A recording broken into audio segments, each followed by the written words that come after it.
now, there's growing outrage over the alleged coronation of a Nigerian chief or king in the Eastern Cape. Bukombo City here in the Eastern Cape, people are really livid. There comes a time when a people have to say this is enough. You have taken so much the owner has begun to notice. South Africans have been noticing for a long time already. The only people acting like they don't see anything are the wastes of space we call our ANC government. They are the most guilty parties in this entire matter of illegal immigration. That's understood. However, that does not make what these disrespectful Nigerians are doing acceptable in any way whatsoever. Go home.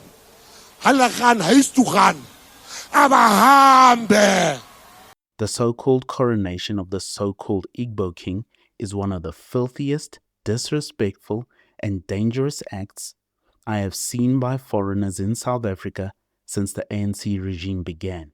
If we had a serious government, there would have been no need for a strike or for the royals in the Eastern Cape to go to the streets. Indeed, and greetings to everyone. We are really pissed off with the circumstances of the past weeks. Boy, that escalated quickly. I am really pissed off, including the membership of the house that I lead, that Nigerians especially could come to the territory of King Sandile and claim to have a king here. We are appealing to our government to really make it a point that whoever formed part of that event is taken out of the borders of this country with immediate effect, because no one can really undermine the authority of our king. They could have been making statements from their offices thanking the government for dealing with these invaders. Do not be fooled, because this is exactly what this is. This is an invasion by foreign actors trying to sneak in and disrupt our country and take over things. This should have been dealt with quickly, loudly, and with uncompromising force.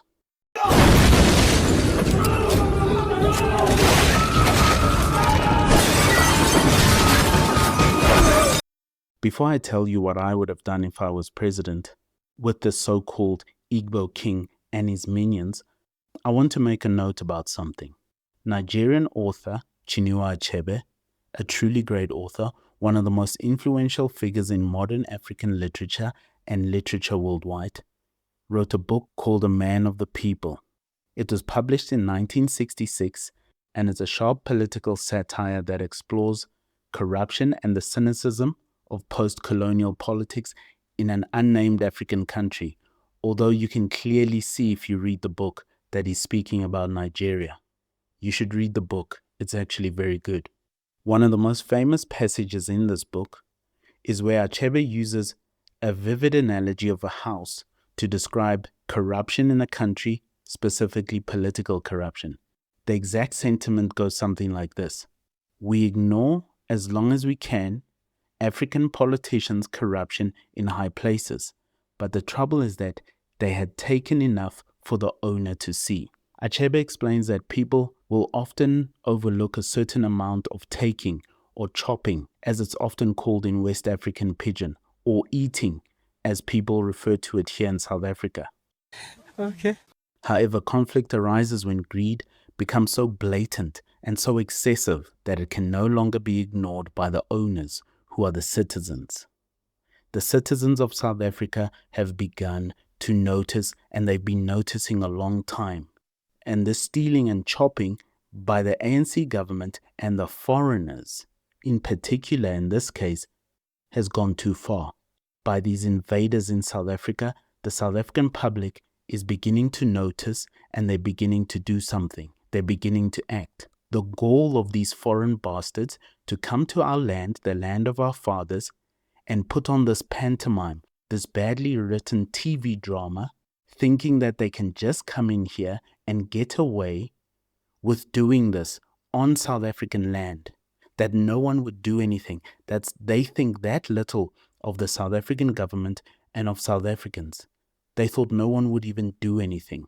They think democracy means weakness. They think the niceness and the politeness of South Africans all these years to these illegal bastards means weakness, I think they have another thing coming.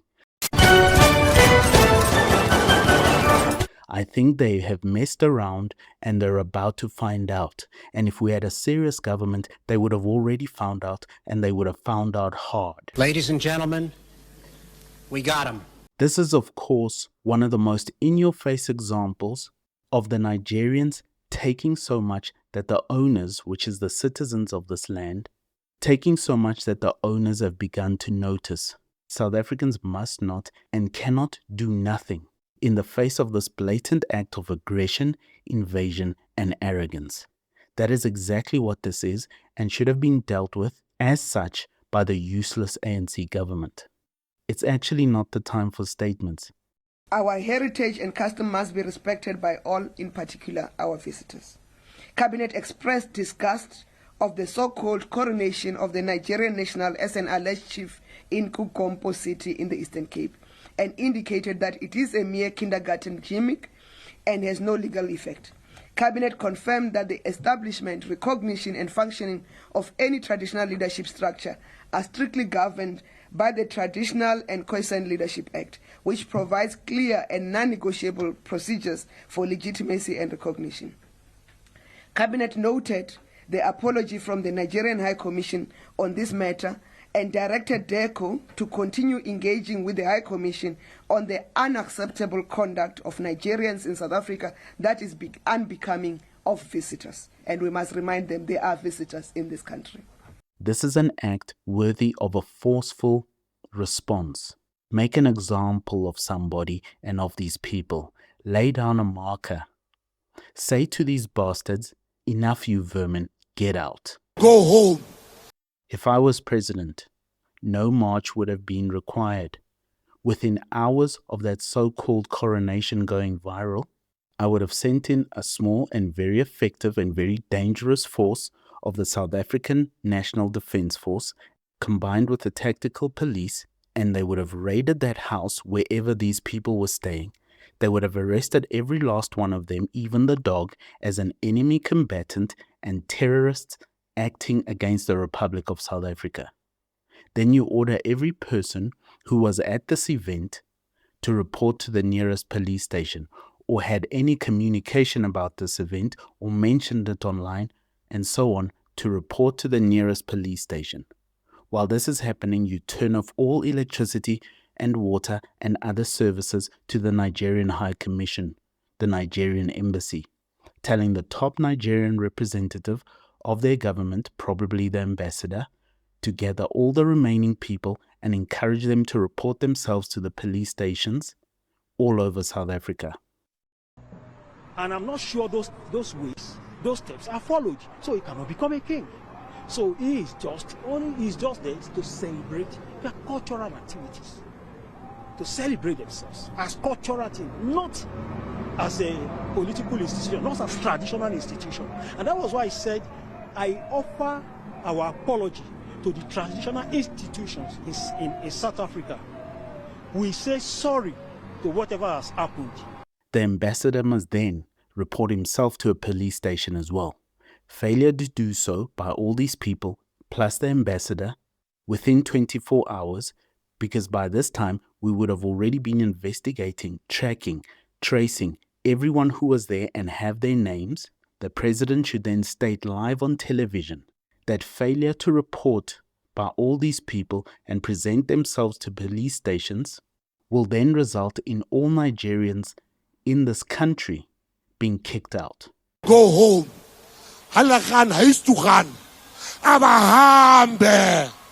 If all the people who attended that fake coronation and had communication about it, and the ambassador himself, if all those people do not report within 24 hours to a police station, every Nigerian in this country must leave. That's what I would have done. If those people do show up, the main players, the organizers, and of course this bastard king himself, that group of people should be taken to an undisclosed location where their skulls can be shaken. Thereafter, they should all be deported, and we shouldn't hide it, we should show it. All of them should have injuries they will be dealing with for the rest of their lives, something they will never recover from fully. We should lay down the marker and make an example. And after that, you launch a focused and aggressive crackdown on all Nigerians in this country illegally and you deport them.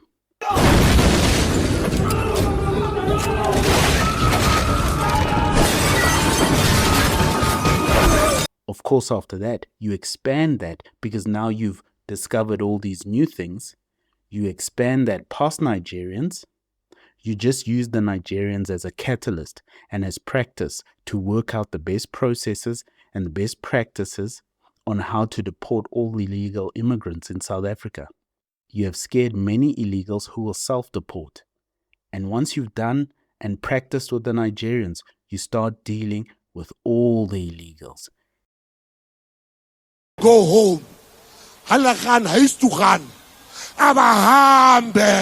Dealing with all of them quickly and harshly, and you do a countrywide crackdown on all illegal aliens from anywhere. All while strengthening the borders, where our policy at the borders should be soldiers at the ready, dogs on the prowl, and guns out. At some point, if the Nigerian High Commission, the embassy, is adequately repentant and cooperative with the South African government, unlike they're being now, they're laughing about it and making a joke about it, and they don't take us seriously. And that's a problem. These bastards. In my scenario, once they were properly and adequately cooperative and repentant, perhaps then we can think about switching back their services. This is what a serious government would have already done. This tepid little statement by some odd-looking, disheveled woman is not good enough.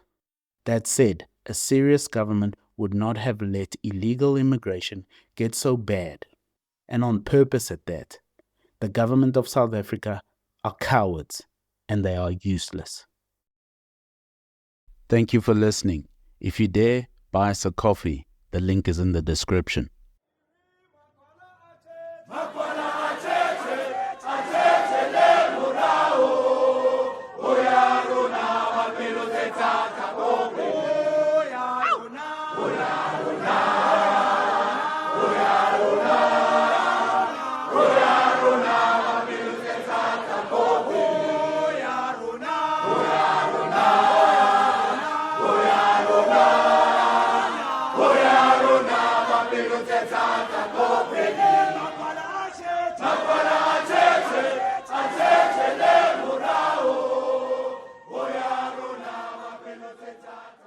go home.